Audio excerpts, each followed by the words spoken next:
A very good morning to one and all. In this video, I will discuss about India-Japan Annual Summit. This was the 16th Indian-Japan Annual Summit where the Japan Prime Minister Takaichi have visited India. This visit is followed by the Indian Prime Minister visit to Japan in the August last year.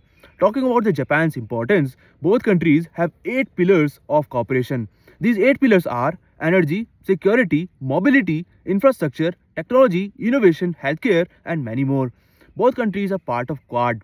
This Quad is definitely, we all know, that is there for a push to free and open Indo-Pacific to reduce the hegemony of any country in the region so that even the smallest countries can sail in the region with a full freedom.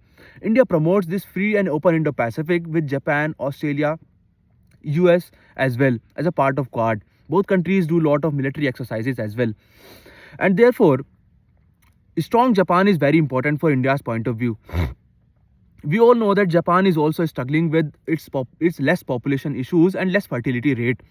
But that is a different issues. In terms of technology, if I talk about 1400 Japanese companies are working in India right now, and half of these companies are working in the manufacturing sector. This manufacturing sector is giving the boost to India's exports, skill development, and most importantly, the people's employment in this huge unemployment crisis with which India is struggling right now. More than 500 Indian companies are also working in Japan, and their trade is also at $27 billion.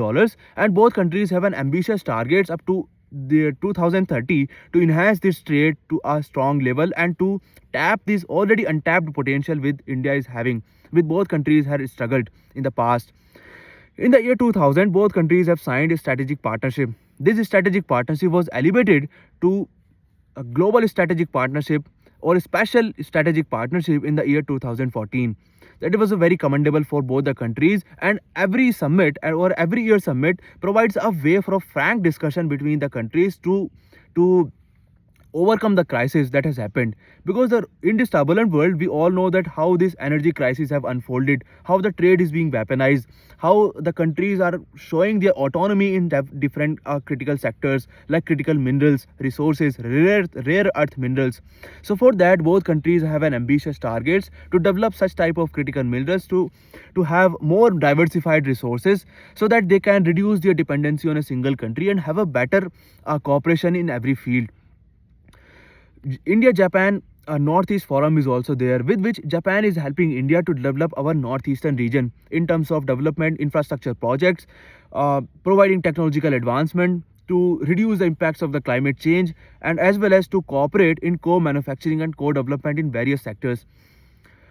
So for future point of view, it is very important for both India and Japan to look this untapped potential which was already not being tapped, so that we can have a diversified approach to our relationship and we can develop more and more manufacturing. We can work on more and more semiconductor industries, rare earth minerals, cooperation, technology and advancement, and especially in the Indo-Pacific region to promote this free and open Indo-Pacific.